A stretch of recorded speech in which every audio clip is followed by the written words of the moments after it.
Este,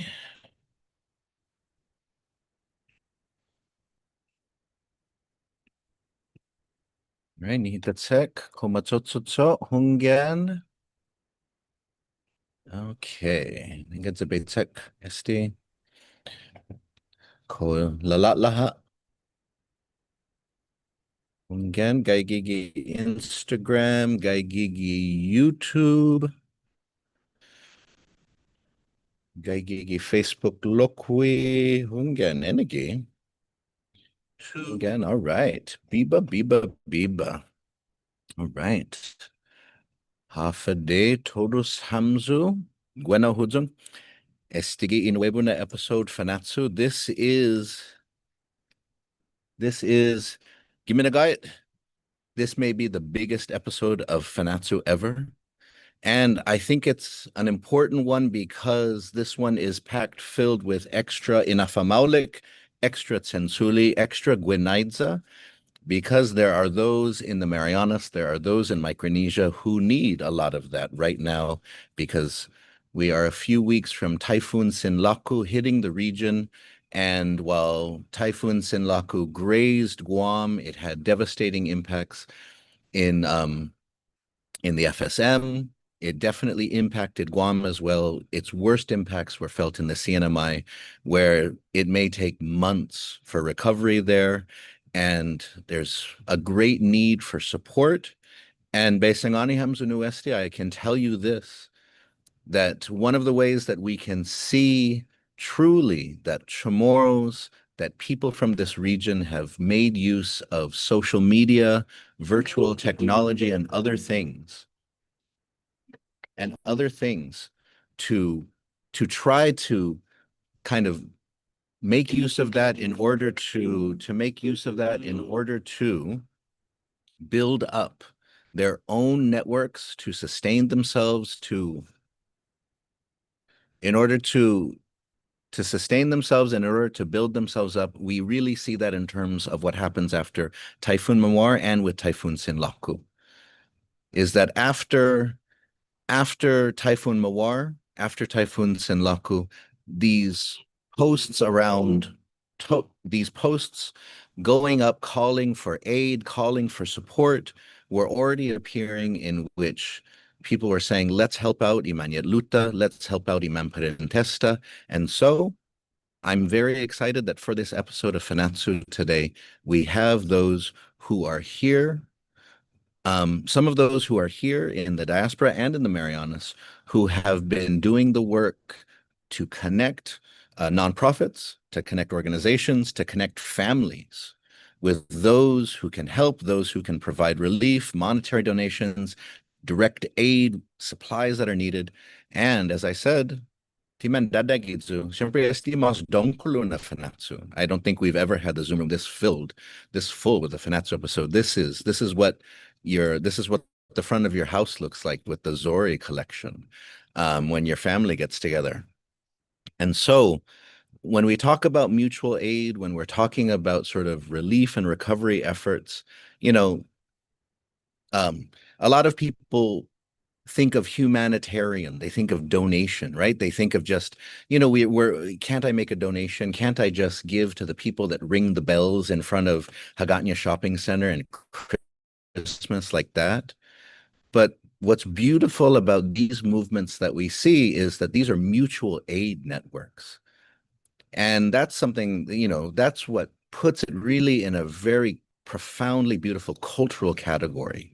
Because then we're talking about Inafamaulik, then we're talking about Sensuli. These are deeply rooted cultural ideas, and we see it evolving to take into account diasporic changes, to take into account new technologies, to take into account ways that human intervention is changing our world and how we are trying to deal with that.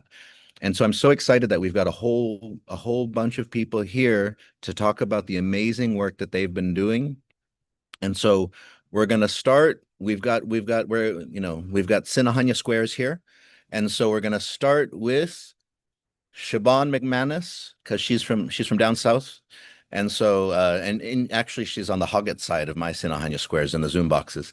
And so she is here representing Nihi, and Nihi has got they've created a wonderful Sinlaku aid .org website. And so Shaban put Fabot Cosino and introduce in myself. We're going to get to everybody and the wonderful work that they're doing, but I know Shaban is at a conference right now, the Women Delivers conference. And so put Fabot Cosino and Sangani Hamnai put este ibidan mizu zanihi. Okay. Half a day total time to Sizu Smasi, Miguel, and everyone here for co-hosting this space and this conversation around relief. So my name is Siobhan Boomerang McManus.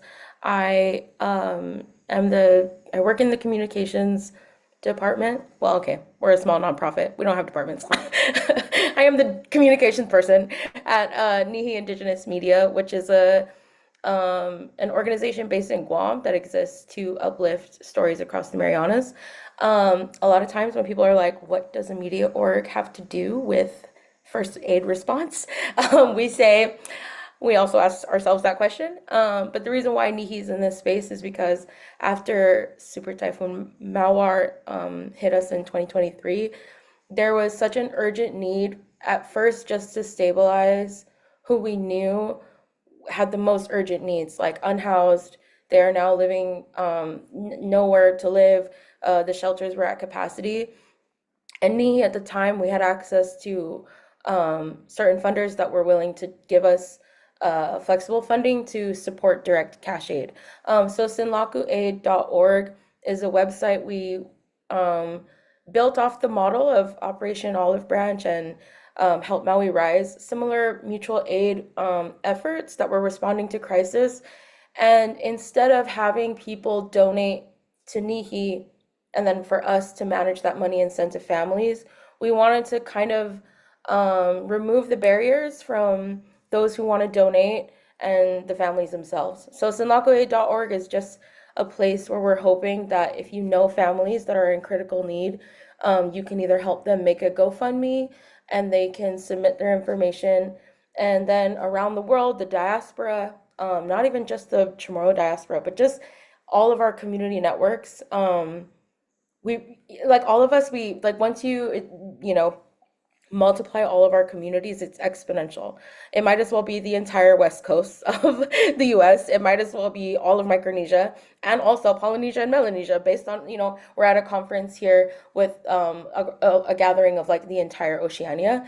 And so we wanted to leverage just as a media org, we know that our role and our place, we are not on the ground for this specific relief response. And so we want to prioritize doing whatever we can to support those on the ground.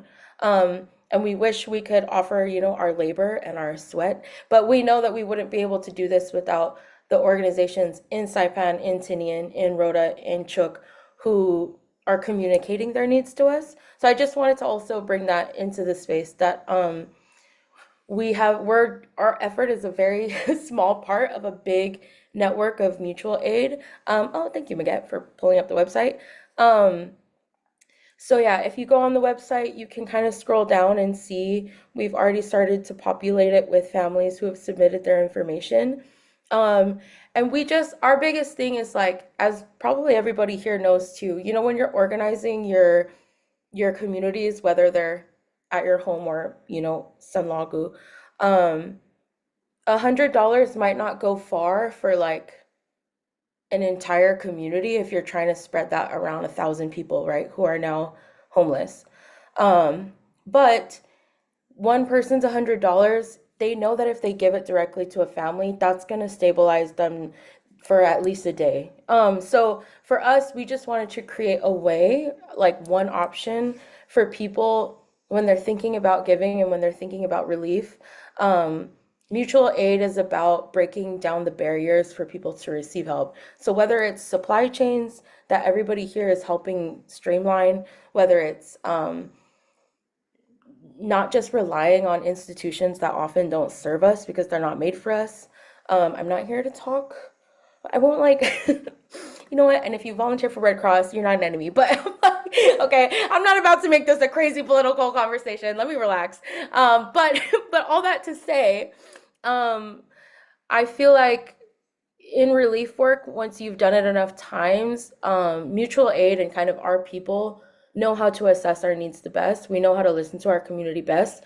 If a community, if you know, even with the website, working with our Commonwealth 670 and other people on the ground, if they tell us the model is not working, then we adapt and change. And right now, we just know that direct cash aid, not everybody, like some people were like, how do you know families aren't going to scam you? How do you know, like, how do you feel comfortable just handing a check to families?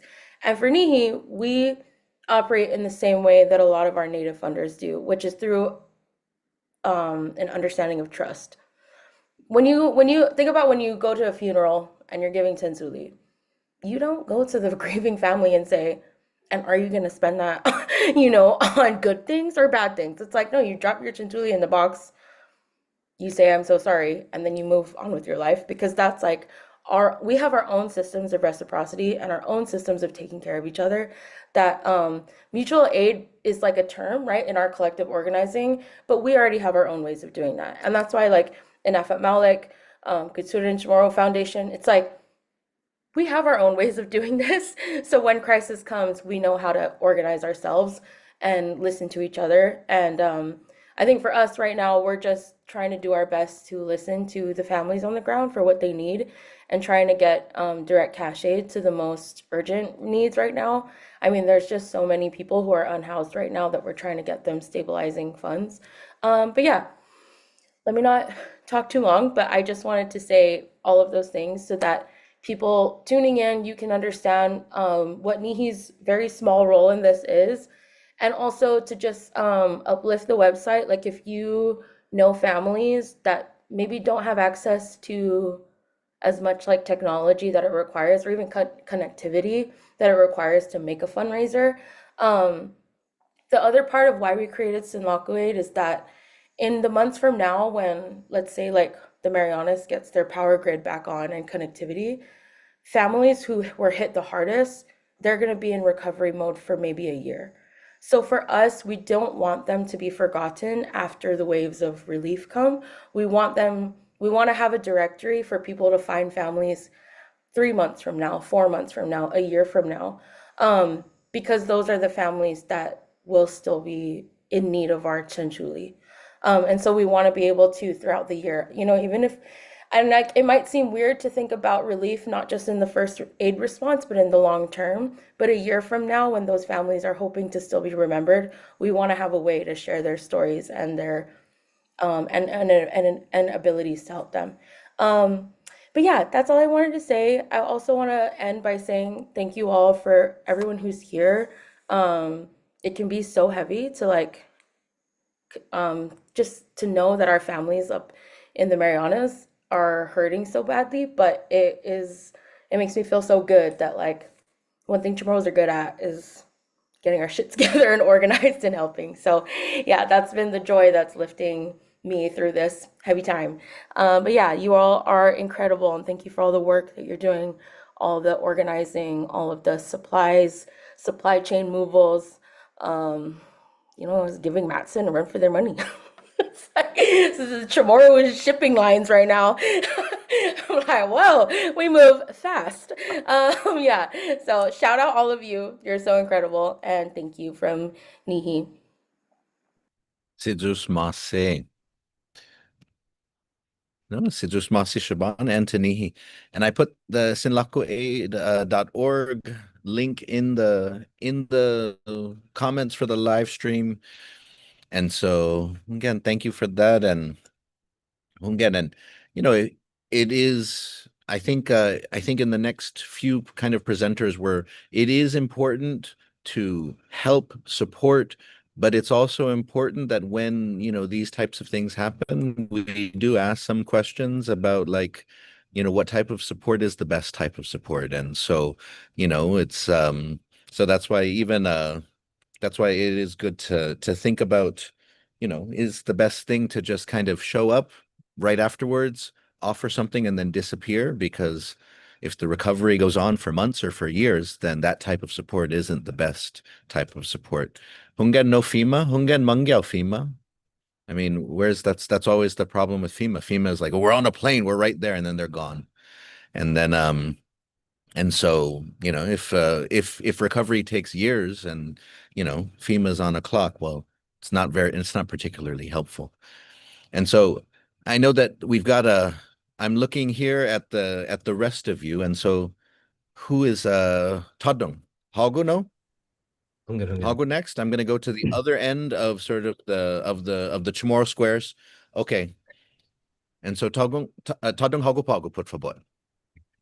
So Havade Tos Hamzu, Gahusi Tadam Goguite Pahago, Louis Nanhusi Alex White, Tomorrow the Nilang Guerrero White, Tauta Manilaos, and Didasco Cruz, Tauta Santa Rita, Pagus Masca Gita Tano y Naso ni Tautau Pomo Wapo Zan Miwak, Hihu y San Francisco. And yeah, half a day, everyone. My name is Tadan, and I'm here as part of Anafa Malik Mutual Aid, as is everyone on the call. And I would even say that really enough, Malik Mutual Aid started about like 4,000 years ago from our earliest ancestors of really that's how we got to where we are today. From the first typhoon to hit to an elder being sick is knowing that one day that we're going to be in need and the people around us will support us. So right now, when our relatives are in need, we will support them. So that's the way we've always done it, and that's how we're just showing up right now.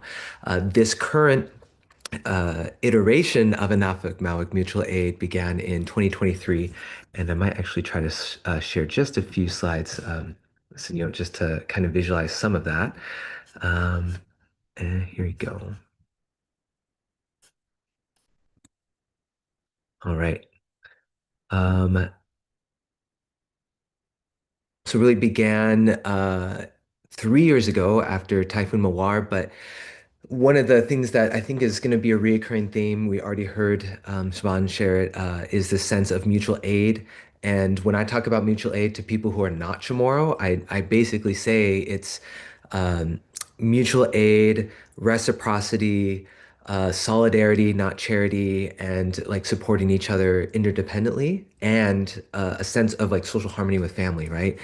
And so we began this back in 2023, and it was really just a sense of us being, I'd say really since the pandemic, the diasporic community finding more threads and roots back home and that connection, and us having those technology platforms to stay up to date with one another and be more involved in each other's lives across time zones. And it was really just a lot of people who cared and wanted to see their relatives recover in a better way and to do support whatever we could.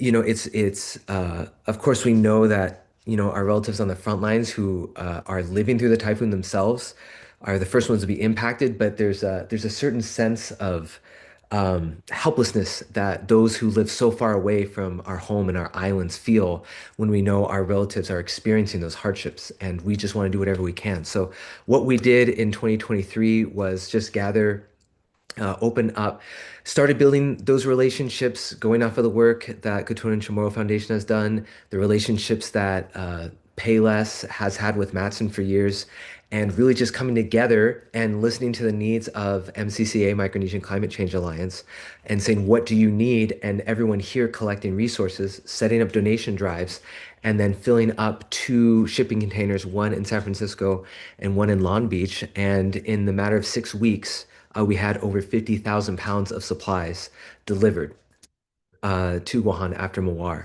So here's just a small sampling of all the people that supported with that. It's a long list.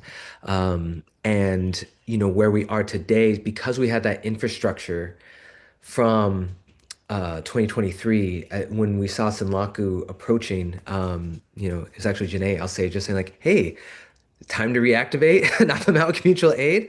And so now from where we had about 100 people 3 years ago, it's now expanded into a community of over 600 volunteers around the world.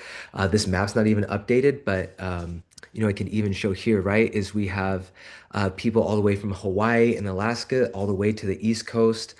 So really, it really is like an international effort of Chamorros and our relatives and our allies around the world coming together to support one another. So we have about 45 donation sites set up across the country in the Marianas.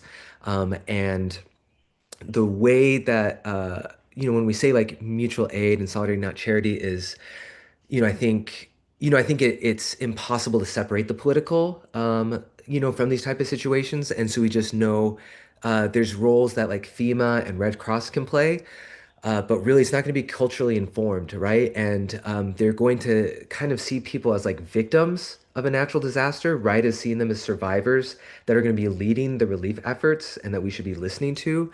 And so that's why we've partnered with Micronesian Climate Change Alliance, because we know that they have been building this community, these relationships on the ground for years. So just going back, so for Mawar, here's just a couple stats. If you're listening, they raised over $70,000. Um, gave direct aid to 30 over 30 families. 10 indigenous organizations serves 200 hygiene kits, 100 solar kits.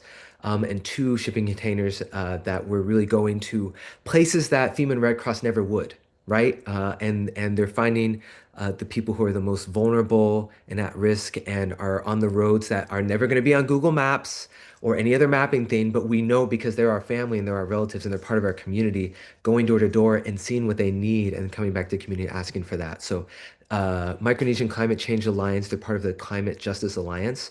And really, just 2 concepts before I pass it over to Saina Heidi, for us to kind of be thinking about in these situations. On the one hand of the spectrum, we have like disaster capitalism. And so that's where we see, right after a natural disaster, say a wildfire, earthquake, typhoon, certain companies or, for-profit institutions will basically try to make as much money as possible off of water, right? If we have like people like, who don't have any running water, trying to extract as much money as possible. So that is what we team is really trying to use that exploiting the crisis for profit, um, versus just a recovery, which is the framework that the Climate Justice Alliance is embodies, as well as enough mutual aid as the diasporic sibling org to MCCA, is really that this is a community-led recovery, right? And it's instead of simply trying to get people back to baseline, because like let's be real, late stage capitalism, imperialism, like all those isms, but people are suffering, right? Like we're living in a war economy. Gas was like unaffordable, housing was unaffordable. All those crises existed before this typhoon hit. So rather than trying to get people back to the baseline where they were suffering before, let's actually build them stronger. So let's get them like solar generators and solar banks and really try to think of how we transition our energy systems and our grids and the way we communicate and even our relief efforts. Like case in point, the fact that Nafak Malik Mutual Aid was able to respond in this way. We've done more in 2 weeks. I feel like we've made as much progress in 2 weeks that took us 6 weeks last time.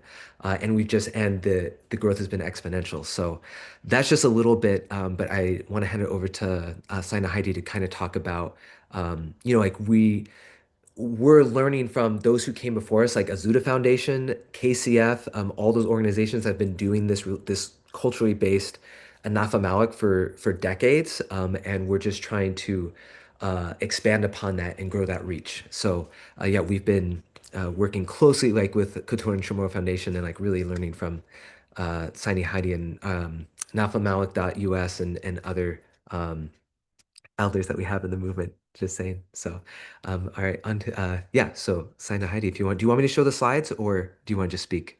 Yeah, that's fine. You can. Okay.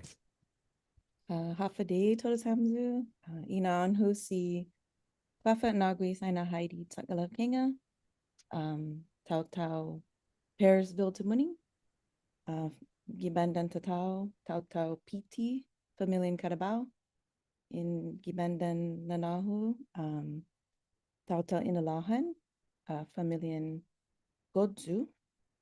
And I am the director of the Katun Chamorro Foundation.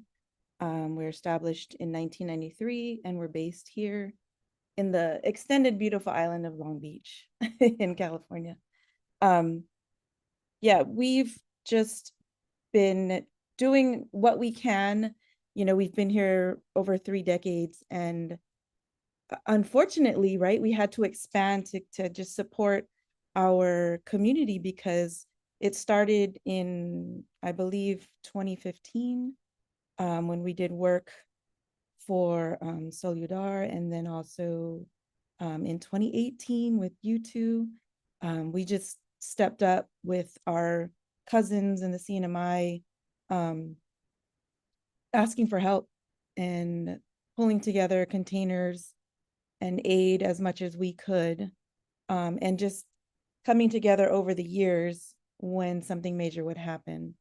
So being a part of that legacy in always adjusting with what we're doing as, cultural preservation through song, dance, and chant is supporting our families and our families back home and bridging that gap as much as possible. We also were really assisting, like Tadung mentioned in 2023 with Mawar, on the steps on just how to get these containers, how to load them, steps on how to, what's acceptable, what's not, and partnering with NCCA just to figure out what the real need was with their, boots on the ground folks, and working together just to figure out how best to serve and get the aid out as soon as possible.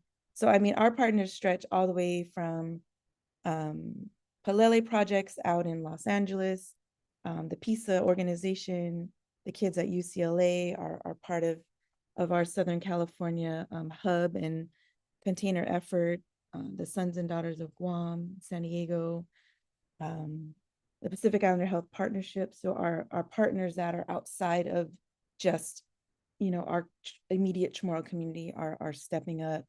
The Pacific Island Ethnic Art Museum is on board as a collection donation site, as well as the House of Chamorros, who just shared with me that they have collected a large amount and are going to probably invest in solar lighting and charging stations. So really working together to figure out, where the gaps are, because we also work with our sister organization also during Mawar and put together an Amazon list, an Amazon wish list, and folks who just don't have the ability to reach us on the West Coast to, bring their location, their donations to the locations out here, have chosen to donate that way.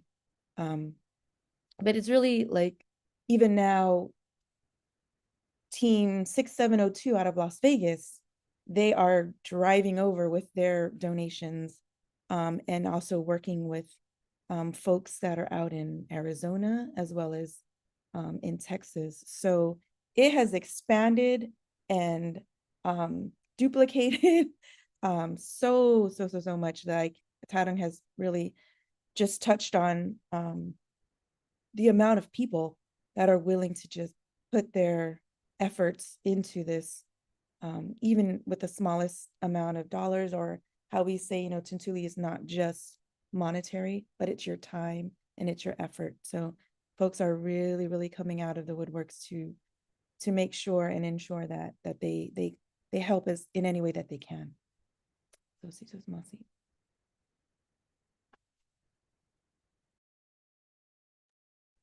Ay, a day. Wow. Go bonito todo este sea. Go bonito todo este sea. And again, and we have people who are tuning in from around the United States and a few from Guam. And so angin guaha question midzu put favor, pega gihalami comments. But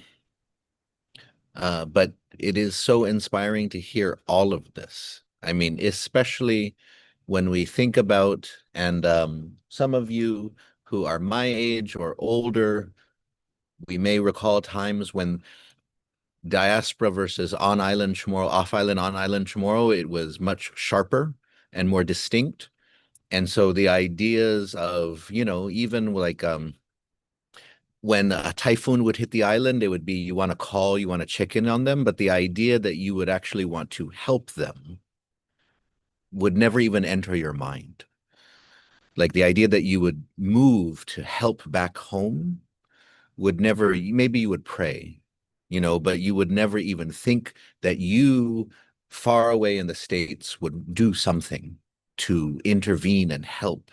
But this goes to show how the consciousness and the identity of our people has changed to where Chamorros in the States feel connected, feel stronger, and feel like that division, like just because you leave the islands or just because you're born in the States doesn't mean you've lost a connection, or maybe you need to build that connection by reaching back home. There's so much possibility, and it's just beautiful to see it. And so just hearing all of this, hearing about people driving hours to go and donate to support, I mean, it's inspiring, especially for somebody who has spent my life hearing on both sides. Chamorros over here are, oh, we got In-N-Out Burger over here, we're better than you. Oh yeah, but you can't speak Chamorro over there. Oh, we got Costco over here. Oh yeah, but you don't have Fua Rock over here. Oh, but we got the One Arm Bandit over here. You don't got Get Casinos in Guam, you know. And then people arguing for so many years about how everybody's so different, but then to think then that something like this, and how so in so many more ways we are coming together, and how this becomes another way that we can manifest the values that have sustained the people for so long. And so I want to pass it off to Michaela. Hungen, inafamaulig US, put for what? Okay. Today todos home to Kwahusi Michaela Reese Chaco, Familian Chaco Zan Leon Guerrero. Really humbled and honored and grateful to be here in this room with all these amazing organizers. And yes, so I'm here to represent Us. We're a Bay Area based nonprofit. We primarily serve the diaspora Chamorro community. And we do a lot of community and cultural events, community and cultural gatherings, to connect, our community back to culture, and heritage and language. And so our vision and our mission is Enough Malik. That's like the driving force for everything that we do. And so, this is of particular importance to us. One, because the Guahan community, the CNMI community have welcomed us with open arms. Like, they are eager and very generous in sharing with us their resources, their wealth of knowledge. And so we're grateful to, in any kind of way, be present and supporting whatever capacity we have. We were active with under KCF's guidance for Typhoon Mawar. We helped coordinate a shipment with Tadang also as a lead, and Auntie Verna Castro. And so I'm actually an inheritor of this work. And I'm very well supported by a lot of people in this Zoom room. But yeah, we're grateful to be doing the work. It's not work to us, it's gratitude. And so, yeah.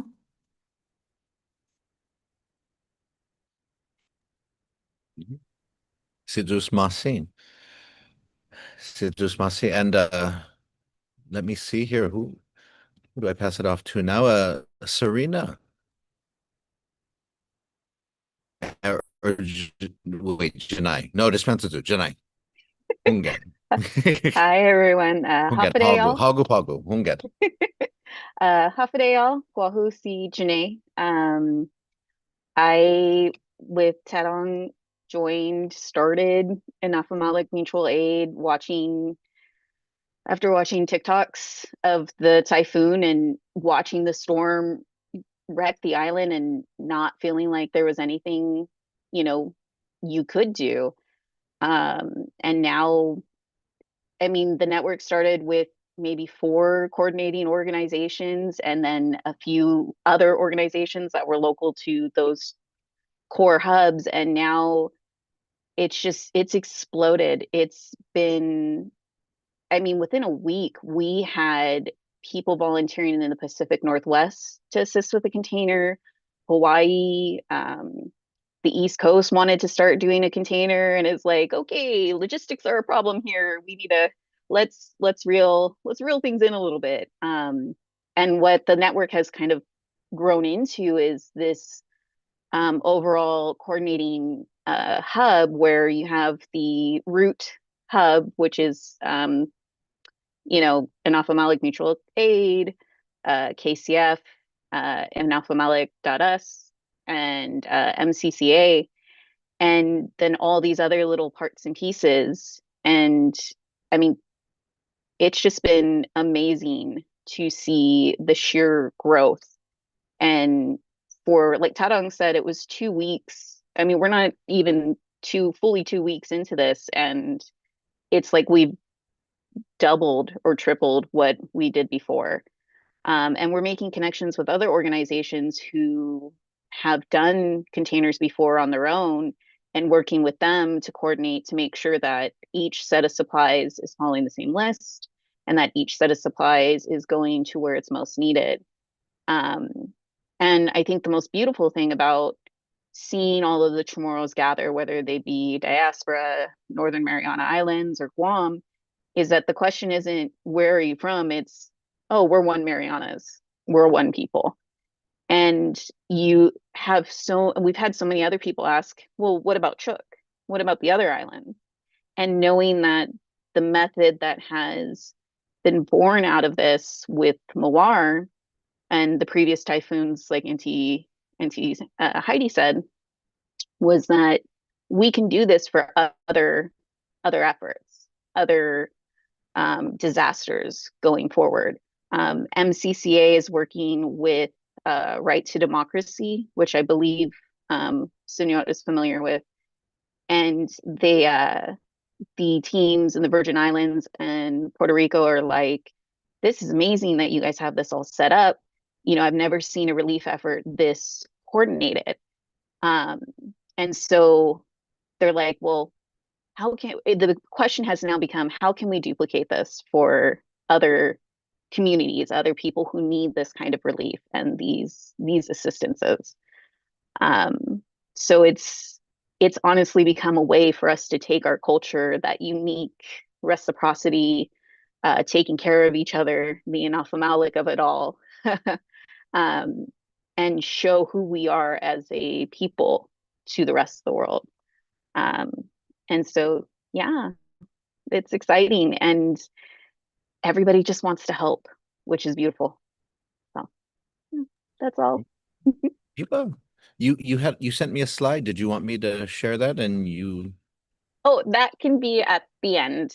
okay. That's just where people can go and how to donate the best, wherever they are, because not everybody's within an hour driving distance of a hub. Right. Sidzus Masi. And okay, now Serena. Hungen. Serena and Guasali. Hungen. All right, here we go. And now I feel like I really feel like I'm your nana that has like 27 grandkids and will never get your names right ever, and just says Nen, Nen 3, Nen 7, Nen 8, Nen 9. And it's just, you just look in the direction and like Nen, Hungen Nen, Hagu Nen. And so dispensa. Okay, Serena and Guasali, put favor. Afate, thank you so much for having us. Um, I'm Serena Saturn. Usually they pronouns. I come from the Sablan Otero clan, the Deda clan. My uncle Tony Sablan was on here talking about the activists in me. And so I've been a scholar activist for a very, very long time. And the most joy and meaning I've had in higher ed, especially as a professor, is to work with students like Gwisali.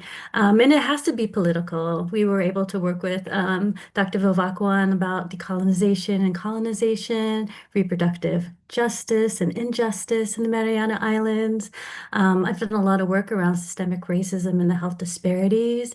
And as you probably know, we come from, we're in Portland, Oregon, the traditional village sites of the Multnomah, Kalapuya, Chinook sites, and the Pacific Islander community was hit the hardest during the COVID-19 pandemic. And so there was such super heroic efforts to kind of highlight those health disparities that are often pitched as individual or personal failings, as opposed to all that has happened to the bodies and to the lands of our people with displacement and the militarization and all the things.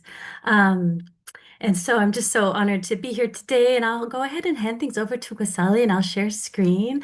This is very exciting because I think we are also passionate about intersectional justice. And so I've always loved working with students back since Super Typhoon Yuto about like having mutual aid. I know how much students suffer in the diaspora, caring so much about their loved ones and wanting to seek help. And I love the mutual aid, especially with what's happening social politically right now. Things are very horrific, but the social justice, things are percolating, right? And in really ugly times makes beautiful art and resistance. And so I'll go ahead and turn things over to Gwasali, who I've had the blessing to be my nen lately, which has been such a blessing. I love all the nuns, right? My greatest joy has been working with these baby organizers, and so I'll go ahead and turn it over to you, and I'll share screen, and you can just feel free to tell me what to share. Awesome. Thank you so much, Auntie Serena. It's been a pleasure getting to know all the organizers that I've grown to learn face of these past 2 weeks really. Afraid Antiro Hamsu Guasi Gosali Marangal Tumakani, Lo Guasali Sali Maseafa, Ginenisan Saipan, Estudiante Giza Portland State University. Greetings everyone, my name is Guasali Marangal Tumakani. You can call me Sali for short, Sali like the bird. I am currently residing in Portland State University, where I am an undergraduate researcher and artist.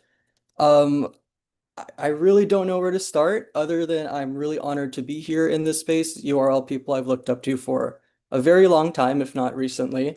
Really what I've been doing alongside Dr. Serena here is organizing with our higher education groups, be it students or faculty, people who used to work in higher education and initiatives and groups that work collectively with our stateside diaspora.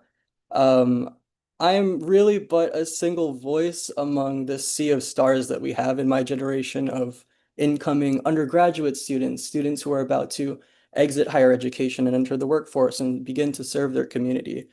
And we really are just working to continue to raise awareness and lead relief causes and organize from wherever we are, because as I've come to learn it and as it was really put well, it's not about where we're coming from or where we're organizing from. It's that we're one no matter where we go. I've come to learn that in diaspora, as someone who's just recently moved out of Saipan, we really do map out the stars that once led us to our islands. We do map out the stars that led us across the ocean. And I'm very, very inspired by the work of my peers and of you all as well. Like many of my peers, I'm currently organizing from the diaspora as both a student and a child of the Marianas, of Lagos Sangani, and of Micronesia. And we may be far from home, a few flights or maybe a whole ocean away, but I truly believe that our hearts are still beating in salt air, in the same beaches and lands that our ancestors worshipped and inherited and loved. I really do believe that all these causes that are being led by our students and faculty in higher education are really because, our hearts still remained at home. It's where we are, it's where we live, it's where our life is. And so I've come today to really share some of these causes that have been started by students like myself, higher education efforts that are currently being used, and resources that have been made and birthed from students of my age and my fellow peers. So one of the links that I shared with Auntie Serena and with everyone is the link tree to Sinlaku aid efforts. This was made by my roommate in this very room that I'm in right now, solely off of just what can we do from here? This is something that Janai mentioned. It's how a lot of these efforts are born. It's really just the thought of what can I do from here to help my family back home, my community back home, my family across the ocean. And so this is a resource that has been updated live. It's really born out of that effort, and out of a willingness to help our communities and to support whatever aid efforts are active and running. I cannot take any credit for this resource. This is entirely my roommate Jude Lutilamar who put this together, and he is still actively working to update this resource with whatever he can put on there. We have Faith and Hope, religious relief aid, nonprofit aid, links to individual PayPals and other sources. Whenever I create outreach media, I always include this link on there, really, because it's about seeing how many people were affected to really capture the full devastation. But also to remind us that this is a community effort and it's not about helping one person, it's about helping our community. Because what is an Malik without community, without us, without seeing one as a whole? I also shared the Mariana Strong website. This was another resource created from a peer of mine in higher education. They choose not to be named, but it's really difficult for me to withhold who created this website and who is currently organizing it. I was an admin briefly for this site before I decided to take off with Portland organizing efforts, but this is a live resource that is constantly being updated. I just attended a meeting last night that was really about the admin of the site and how they could discuss working around shifts. This is completely managed by students in higher education, and it's a true community effort. We try our best to only put in verified sources. So with every update that happens on this site, there is an active database that is also being updated with reference links. We make phone calls to the actual organizations to confirm that these times are open, that they accept certain forms of payment over others. I remember 2 days into the typhoon making a call to IT&E just to make sure that they were accepting PayPal at this one event that they were hosting. And in some cases, many community organizers have actually sent us information to post on the site before actually posting it on their personal social media platforms. So this has really become a source that a lot of people in Saipan at least have been using. And it's a cause I'm very, very proud to be a part of, even if for a short amount of time. So I can't help but mention this source. It's a great testament to the power of higher education causes and what students can do within our capacity, even in diaspora, where we probably haven't seen the ocean in a while. I now want to talk about a little of what I've been doing within my capacity and everything I've somehow grown to learn rapidly over the past couple weeks. I have a background in community organizing. Back in Saipan, I organized alongside my team of other students the CNMI and the Marianas First Rainbow Prom. I really wanted to have a safe space for our queer and trans Pacific Island folks in our community and create an event, a space for us to really feel celebrated in that cause. I, at the time, was allergic to press and couldn't stand writing and reporting on it. So if there's nothing about it on the news, that's probably why. But as I've come to understand and learn in the past couple weeks, couple days even, press is very important. Visibility is very important. It's about using our voice to make known what is affecting us and what is impacting us, because as Dr. Serena graciously put it, this is about intersectionality. We can't help but have this be a political cause. And so using our voice, documenting everything, reaching out to your community, organizing with your community has become so, so, so important. I say this as a researcher who has roots in conservation, Indigenous grief communication, and I say this as an artist who writes about my experiences, but also of the dreams of my community and those who come thereafter. That organizing has become a near and dear cause to me, and I believe that's where my heart lies. So here in Portland, I've really been focusing on getting to know who's in my community, where I can organize, what mutual aid means, which I'm coming to learn with Tadung is solidarity, not reciprocity. I'm learning that it's a work, it's not work to us, but that it's gratitude, as Michaela put it. I'm also learning that Tsinsuli is not just money, it's time, efforts, and love, as Tarung and Heidi put it. And it's all about what could we do, as Janai put it. I'm really learning. I truly am a student. I took notes as you all were speaking, so I'm really just learning and trying to share as much information as I can. I've made flyers that I've been putting up everywhere. I'm making resources that I put up everywhere. I'm organizing with frats, sororities. I've been running around my school, finding people I could talk to and organizing with as many students and institutions as I can, because it seems like whatever I do here, whatever me and my roommates do in this small dorm in Portland, Oregon, is inspiring other students to really move, to really do something.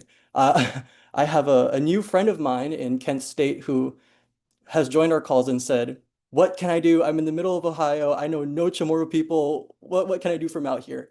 And I shared some advice with them as somebody who has worked with Right to Democracy before, that if you really can't connect with them on a Pacific Islander Chamorro level, if they don't know where Micronesia is or that people live in the middle of the Pacific Ocean, you can connect with them as an American. You can say you're a second-class citizen, that this storm has hit US soil and you don't know anything about it. And usually that will gain you some solidarity points and prompt you to make yourself more visible. That's a lot of rambling for a student who knows close to nothing about organizing, but is trying his best. And I would like to really just thank everyone for welcoming me into this space. I look up to all of you and I'm learning from all of you as I go. And I'm super excited to join this space. I'm more than honored. Just must say, no. Paridat mo tadong isinangan mo. Whoever this you know. That was, and so as I said, Fanatsu is usually an hour, but we can go longer than that. We have Typhoon, we're on Chamorro time, Typhoon time, Toru Anosya.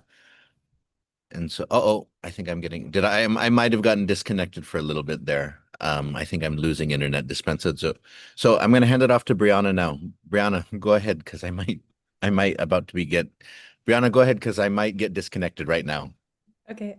Buenas and hafade, todos hamzu, guahosi, Brianna, familia and Tugong. Hello, everybody. My name is Brianna. I belong to the Tugong clan. And I currently reside in Cincinnati, Ohio.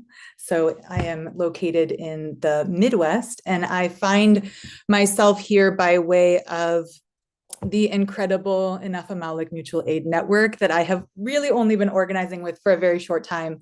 And I'm so humbled and honored, and I'm learning so much and so grateful to be in the space with all of you. So much has already been said already about the incredible organizing efforts that, everyone has been doing across all of Turtle Island and beyond. And I believe, what I can add to the conversation are a couple different things. As a Midwesterner in Ohio, it has been so exciting to see this region of the country activated. As Tadong said early on in the conversation, that the Enough Mutual Aid Network grew from a little over 100 to now over 600 people, and that is an incredible thing. And as a newbie in the Midwest, just has been so incredible to not only connect with other Chamorros in my region on this incredibly important cause, but to just watch this network grow and be a part of it is incredible. And so one bit that I have been, sort of working around has been with others around, after the storm, what does it look like, after this most urgent emergency? And I would be remiss not to also discuss, even in short form, like the global catastrophe that we're facing and what brought us here. Because as we consider and think about what after the storm looks like, we also have to understand that after the storm is also before the storm, right? And how did we get here? And how are we, what brings me the most excitement in regards to sort of how we organize and continue to organize and build resilient networks of justice and reciprocity and dignity is, what this network, what this community, what this collective looks like in the unfortunate reality that we will again face another global climate catastrophe. And it's not always super popular in moments like this to talk about the global climate crisis when we are so desperately trying to get our relatives water and solar and power back on, and just all of those essential critical needs that they have. But I think it is so important that we at least take a moment to acknowledge and recognize, as we're building resiliency and these networks of justice and just recovery, that we remind ourselves to not repeat those patterns of the past and the patterns, and invest in those systems and institutions and structures that continue to bring us into these moments of global climate catastrophe, because these moments are not new. Our ancestors, they experienced this. We are the descendants of many ancestors who experienced beyond our comprehension. And we find ourselves here in spite and in light of all of that. And, it doesn't take a scientist to know, I find my way here as a climate advocate, as an athlete who cares a lot about our environment, as an environmental justice advocate. And as I said, it doesn't take a scientist to know the changes that are happening to our climate. It doesn't take a scientist or an academic or, a politician to realize that things are changing and we need to change as well. And we need to be deeply rooted in our values and that Melech as we move forward. It doesn't take a scientist to tell us what is imprinted on our blood memory, right? As the Marshallese poet and climate advocate said in her incredible poem called Tell Them, she said, "Tell them about the water, how we have seen it rising, flooding across our cemeteries, gushing over the seawalls and crashing against our homes. Tell them what it's like to see the entire ocean level with the land. Tell them we are afraid. Tell them we don't know of the politics, of the science, but tell them we see what is in our own backyard. Tell them that some of us are old fishermen who believe that God made a promise. Some of us are more skeptical of God, but most importantly, tell them we don't want to leave. We've never wanted to leave, and that we are nothing without our islands, right? And that inherent, that indigenous connection that we have is for me what keeps me rooted and grounded, right? Like I could list off accolades and I could share with you many things, but like as a Chamorro woman, as an indigenous woman, I find my way here because I believe, that I have a responsibility to our people. I believe that working with incredible people, even virtually for the most part, with all of you and those in the diaspora and those back home in the Marianas, across the Marianas, that is where we build our resilience and our power. And I believe that our ancestors are so freaking proud of us and proud of all of us. And it has just been so wonderful and humbling and honorable. Like I am so honored to be here in this space. And so, I say all of this as an important critical moment to analyze and remember that, as we move out of this moment, out of this storm, that we remember and understand that the next storm is inevitably coming, right? And that we just continue to build into one another. I always say that, like, what does justice mean? And justice to me means making oneself whole again. And so if that's the goal, right? If that's the goal, is that we find harmony and wholeness again, and continue to live there, then I believe that, anything is possible. Sejus Masi. Miguel, I'm so sorry. You might have cut out. I'm not sure, but it's good to have you back. Oh no, matutu tati. Matutu tati. Hungen dispensadzu. I mean, I'm using Slocum. I mean, Docomo dispensadzu, and so and it's it gets. Who can tell? Does the typhoon make Docomo faster or slower? Who knows? And so but Sidus Masi no Hamzu Todus. I think that this was, it's, for me as somebody who studies our history, just to see, and for somebody who has conversations with Chamorros of all shapes and sizes and ages from all over the world all the time, what I see happening here is so meaningful. Because I hear from Chamorros, and there have been Chamorros who are messaging saying this is useless, so all of this is BS, because I get messages from those type of people all the time, haters, trolls, and stuff like that. But there's also people who have messaged, who have commented saying this is beautiful, this is amazing, and stuff like that. But for me, I just love it because, it just shows the ways in which some people tell me, oh, the culture is dying, and somebody did message and say, why are you talking about the culture? The culture is dead. the culture is dying. And it's like, ahi timagahid and the culture is alive. If you want to think of the culture as just a simple one thing, then sure, maybe you could say it died. But if you're looking at culture as something that gives us life, ahi atenestisia, the culture is alive because Chamorros are giving it life. They're adapting it, they're holding on to things, they're changing it, they're using it to connect, they're using it to find meaning. And some things may get lost, but some things are born anew, some things are found which are more beautiful than ever. And so this is culture. And so again, it may not be exactly the culture of the past, but at the same time, climate change wasn't what it was in the past. All of the, supply chain issues weren't what they were of the past. And so if the culture that we have today, is not the same, then that's okay.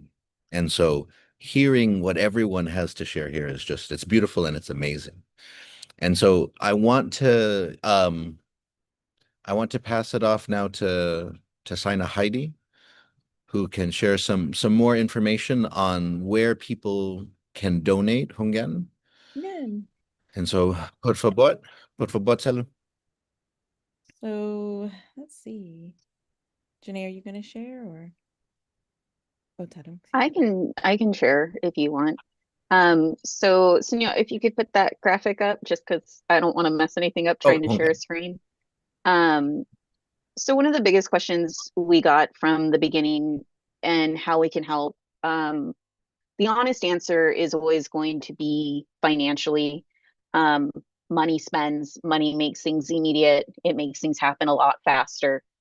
Um, and so the way we have been doing that is directing people to donate to Micronesia Climate Change Alliance via, you can go scan the QR code, go to our link tree, find the direct donation link for MCCA.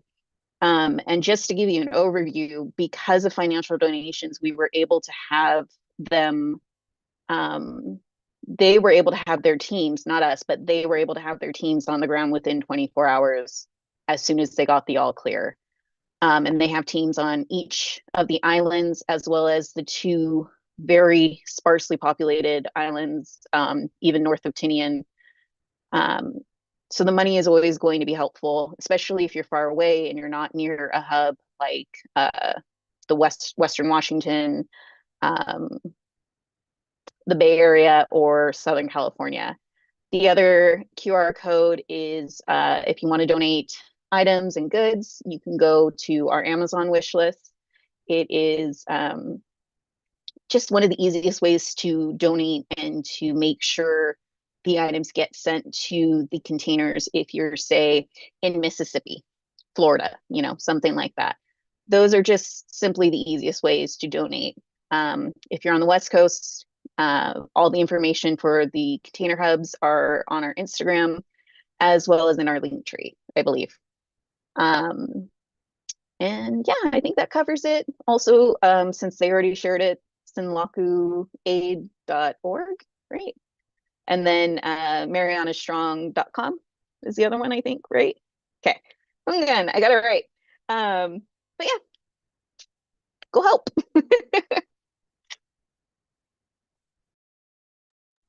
Oh, Biba.